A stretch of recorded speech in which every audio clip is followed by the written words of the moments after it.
Imagine stepping into a dusty classroom in 1835, the air thick with chalk and whispers. I'm sitting at a worn wooden desk, giggling at a joke I shouldn't have heard. But then I glance to my left, and my heart stops. The person beside me isn't just anyone. They're a name you'd recognize from history books. Stick around for a story that'll make you rethink everything you know about the past. You won't believe who was there. The year was 1835, and I was just another student in a small, drafty classroom.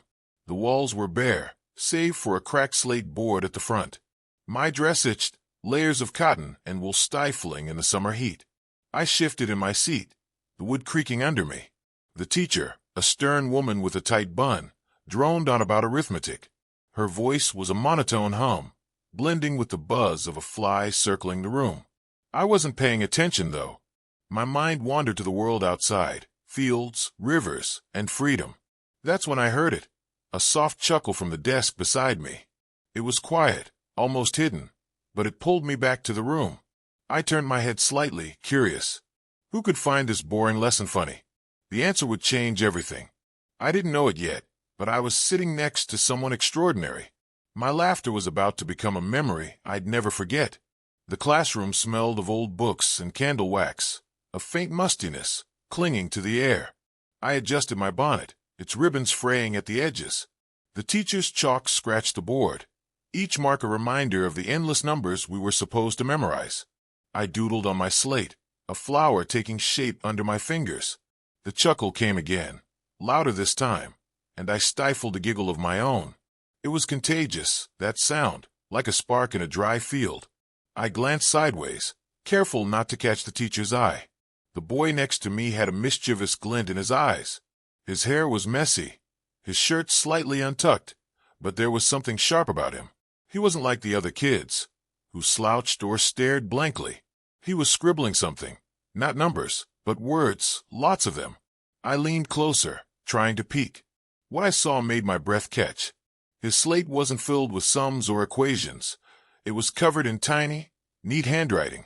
Poems, maybe, or a story. The words flowing like a river. I'd never seen anyone write like that.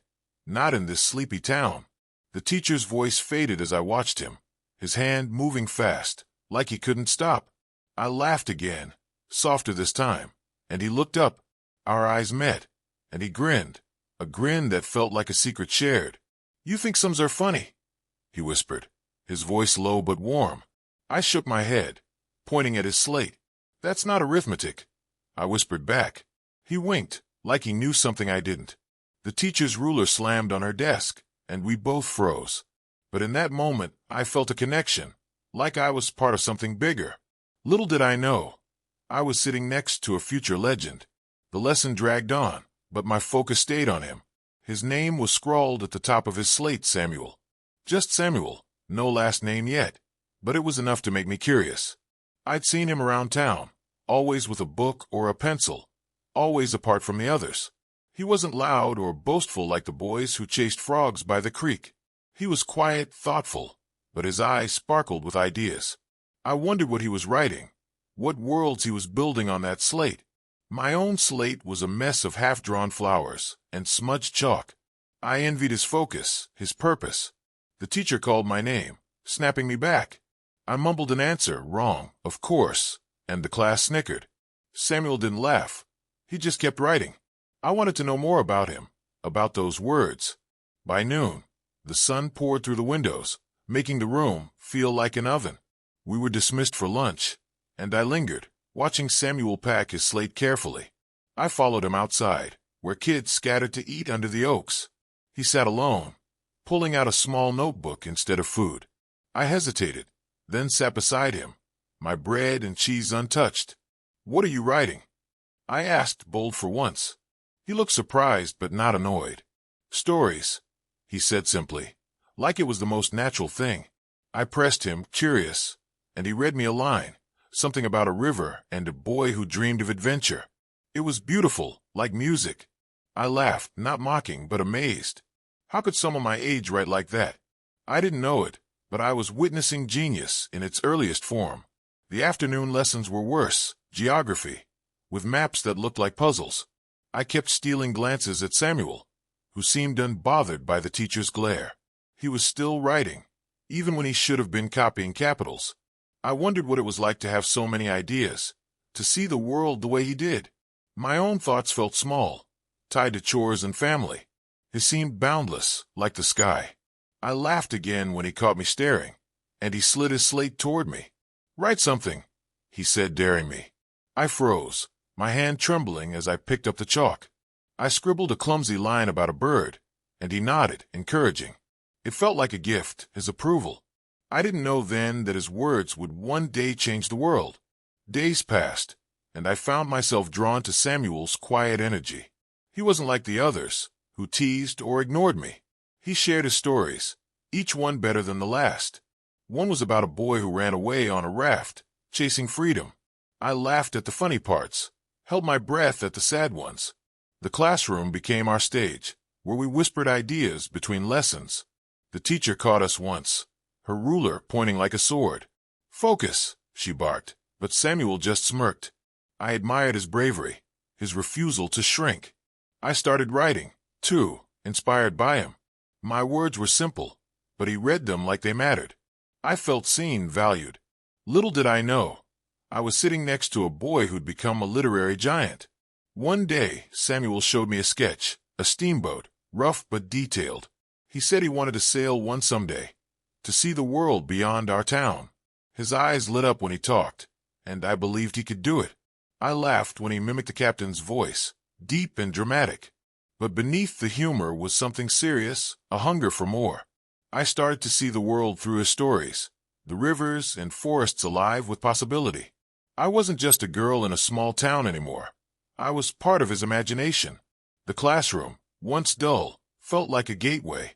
I didn't know his full name yet, but I knew he was different.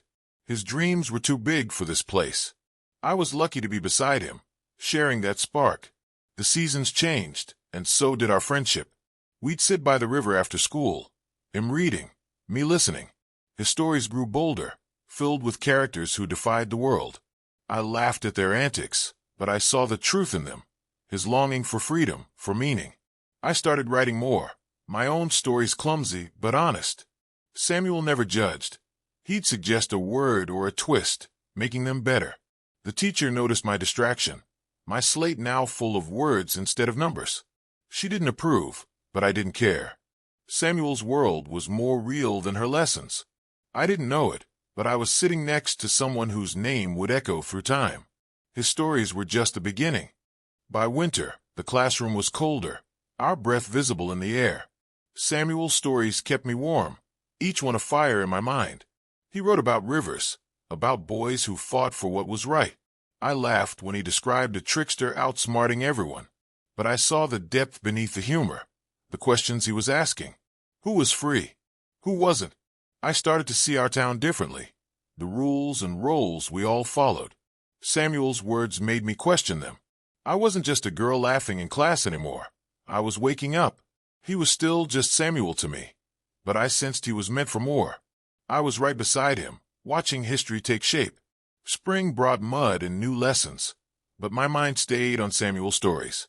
He'd started writing longer pieces, filling pages with adventures. I laughed at his latest, a tale of a boy painting a fence to trick others into working. It was clever like him. I began to notice how he watched people, studying their quirks. He'd mimic the preacher's drawl or the shopkeeper's scowl, making me giggle. But his stories weren't just funny. They held a mirror to our world. I saw myself in them, my dreams and fears. The classroom felt smaller now, its walls too tight for his ideas. I wrote a story about a girl who ran away, and he loved it. I felt proud, like I was part of his world. I didn't know I was sitting next to a future icon. One day, Samuel told me his real dream, to tell stories that made people think. He wasn't just writing for fun. He wanted to change things. I laughed, nervous, because it sounded so big, but his eyes were serious, burning with purpose. I started to see the world through his lens, slavery, injustice, the things we didn't talk about. His stories weren't just adventures. They were questions, challenges. I felt small beside him, but he never made me feel less. He'd read my work, nod, and say, "Keep going." The teacher caught us passing notes once, his filled with ideas, mine with questions. She scolded us, but I didn't care. I was learning more from him than from her. His name was starting to mean something. The summer of 1835 was hot, the classroom unbearable. Samuel and I sat closer now, our desks pushed together. He'd whisper lines from his latest story, making me laugh too loud. The teacher's glares couldn't stop us. His writing was bolder now, tackling bigger ideas. He wrote about a boy and a man on a raft, running from chains. I saw the weight of it, the truth he was chasing. I tried to match him, writing about a girl who spoke her mind. He loved it, saying it was brave. I felt brave, too, because of him. The classroom was just a backdrop now, a place where his genius grew. I didn't know his last name would one day be famous, but I felt its power. We started meeting outside school, by the river or in the shade of the church. Samuel would read aloud, his voice bringing his characters to life. I laughed at the funny parts, cried at the sad ones.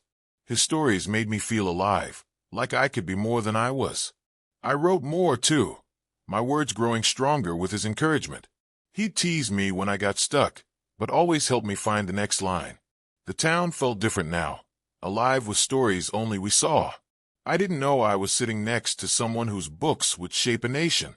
I just knew he was my friend, my inspiration. His laughter in class was a spark, and I was catching fire. One day, Samuel showed me a new story, one he said was special. It was about two boys, different but bound by loyalty. I laughed at their mischief, but the story cut deeper. It was about freedom, about right and wrong. I saw our town in it, the people we knew, the rules we followed. His words were a mirror, and I couldn't look away. I wrote a story about a girl who stood up to her family, and he called it powerful. I blushed, proud but shy. The classroom was just a place we met now. The real lessons were in his stories. I didn't know his name would be in every library someday. I just knew he was changing me, line by line. The teacher started to notice Samuel's distraction, his slate always full of words. She called him lazy, but I saw the truth. He was too big for her lessons. I laughed when he mimicked her behind her back, but I worried too. What if they stopped him? His stories were too important. I started copying his work, hiding it in my notebook. He thought it was funny, but I was serious. I wanted to protect his words. The classroom felt like a cage now, holding back his light. I wrote a poem about a bird trapped in a room, and he loved it. We were a team, creating in secret. I didn't know I was beside someone who'd redefine literature. By fall, Samuel's stories were longer, more daring. He wrote about rivers and rebels, about people who broke rules to be free. I laughed at his clever lines, but I felt their weight. He was asking questions no one else dared. I started seeing our town's flaws, the whispers about slaves, the rules that kept us small. My stories grew bolder, too, inspired by him. I wrote about a girl who left home, chasing her own path. Samuel said it was good, real. The teacher caught us again, reading instead of working. She took his slate, but he just smiled. I admired his courage, his fire. I didn't know I was sitting next to a legend in the making. One cold morning, Samuel was quieter than usual. He showed me a story about a boy who lost everything, but kept going. I didn't laugh this time. It was too raw. I saw him in that boy, his dreams and fears laid bare. I wrote something for him, a story about a girl who found strength in a friend. He read it and smiled, a rare, soft smile. The classroom felt distant now, like it couldn't hold us. We were dreaming bigger, beyond its walls. I started to wonder where he'd go, what he'd become. His words were already changing me, making me braver. I didn't know his name would echo through history, but I felt its weight. Winter came again, and the classroom was a battleground. The teacher watched Samuel like a hawk, but he kept writing. I laughed when he hid his stories under math problems, fooling her. But I was scared, too. What if they took his words away? I started writing faster, trying to keep up with him. My stories were about girls who fought, who dreamed, who won. Samuel said they were good, that I had a voice. I believed him, because he believed in me. The classroom was just a place we survived now, a stepping stone to something more. I didn't know I was beside someone whose books would change the world. By spring, Samuel talked about leaving, about seeing the rivers he wrote about. I laughed, but my heart ached. He was meant for more than this town. His stories were too big, too real. I wrote a story about a girl who followed her friend to the stars, and he loved it. We sat in the classroom, whispering about the future. The teacher's lessons were noise now irrelevant. Samuel's words were my education, his dreams my map. I didn't know his last name yet, but I knew he was special. I was proud to be his friend, to sit beside him. His laughter in class was a spark that lit my world. The summer of 1836 was looming, and Samuel's stories were everywhere. He'd fill pages during breaks, reading them to me by the river. I laughed at his latest, a boy who tricked a whole town. But beneath the humor was truth, sharp and clear. His words made me see our world differently, the cracks in its foundation. I wrote about a girl who spoke out, inspired by him. He said it was brave, and I felt it. The classroom was a memory now, a place we'd outgrown. I started to realize Samuel wasn't just my friend. He was someone the world would know. I didn't know his full name, but I knew his heart. I was lucky to be beside him, sharing his light. One day, Samuel told me his real name, Samuel Clemens. It didn't mean much then, just a name. I laughed when he said he'd make it famous someday. But I believed him. His stories were too good not to be. We sat in the classroom, whispering about his plans. He wanted to sail rivers, write books, see the world. I wrote a story about a girl who sailed with her friend, and he grinned. The teacher caught us again, but we didn't care. Her world was small, ours was endless. I felt like I was part of something huge, just by sitting next to him. His laughter was a gift, a spark that lit my own dreams. The days grew shorter, and Samuel's stories grew longer. He wrote about a boy and a man, running from a world that bound them. I laughed at the funny parts, cried at the truth in them. His words were a mirror, showing me things I'd ignored. I wrote about a girl who fought for freedom, inspired by him. He called it powerful, and I believed him. The classroom was just a place we passed through now, its lessons fading. Samuel's stories were my school, his dreams my guide. I didn't know he'd become Mark Twain, but I felt his greatness. I was proud to be his friend, to laugh with him in class. One afternoon, Samuel showed me a new story, rough but brilliant. It was about two boys, bound by adventure and truth. I laughed at their tricks, but I saw the heart of it. His heart. He was writing about freedom, about right and wrong in a world that didn't care. I wrote a story about a girl who found her voice, and he loved it. We sat in the classroom, our slates full of dreams. The teacher's voice was just noise now irrelevant. Samuel's words were changing me, making me bolder.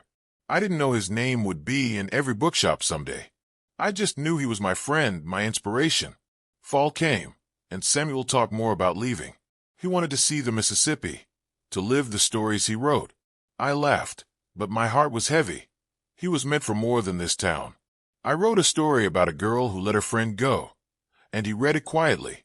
"You're good," he said, and I held on to that. The classroom felt empty without his energy, even when he was there. His stories were my escape, my courage. I started to see myself as a writer because of him. I didn't know he'd become a legend, but I knew he was special. His laughter in class was a spark that changed me. Winter returned, and Samuel's stories were bolder than ever. He wrote about rivers, about boys who defied the world. I laughed at his clever lines, but I felt their truth. He was asking questions about freedom, about justice. I wrote about a girl who stood up, inspired by him. He said it was strong, and I felt it. The classroom was a cage now, too small for his dreams. I copied his stories, hiding them in my notebook. I wanted to keep them safe, to keep him close.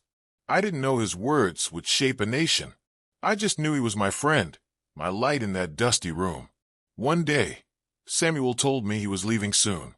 He wanted to see the world, to write stories that mattered. I laughed, but my eyes stung. I knew he was meant for more, but I'd miss him. I wrote a story about a girl who said goodbye, and he read it quietly. "You'll write your own stories," he said, and I believed him. The classroom felt colder now, like it knew he was leaving. His laughter was rare, but his words were stronger. I didn't know he'd become Mark Twain, but I felt his power. I was proud to have sat beside him, to have laughed with him in class. Spring arrived, and Samuel's last day came. He read me one final story, about a boy who found his way. I laughed and cried, knowing it was goodbye. His slate was packed, his notebook full. I gave him my story, about a girl who kept dreaming. He smiled, tucking it away. The classroom was empty without him, even before he left. I felt bigger because of him, braver. His stories had changed me, shown me a world beyond our town. I didn't know his name would be immortal, but I knew he was special. His laughter in class was a gift I'd carry forever. Years later, I heard his name again, Mark Twain, the writer. I laughed, remembering the boy beside me in 1835. His stories were everywhere now, in books that shook the world. I read them, hearing his voice in every line. My own stories never reached that height, but they were mine, born from his spark. I thought of our classroom, the chalk and the whispers. I thought of his grin, his words that changed me. I was there, beside him, when he was just Samuel. I laughed in class, not knowing I was next to a legend. His stories shaped me, and I'd never forget. Looking back, that classroom was a beginning, not an end. I laughed because of Samuel, because of his light. His stories taught me to see the world, to question it, to dream. I wrote my own stories, inspired by him, and they carried me forward. The dusty room, the creaky desks, they were where it all started. I was just a girl, but I sat beside greatness. His laughter, his words, they changed me forever. I didn't know he'd become Mark Twain, but I knew he was special. I was lucky to be there, to share that moment. His stories live on, and so does the girl who laughed beside him. Call to action. If you loved this story and want more tales that bring history to life, subscribe to the channel. Hit that button, join our community, and let's explore the past together. Don't miss the next story. Who knows who we'll meet next?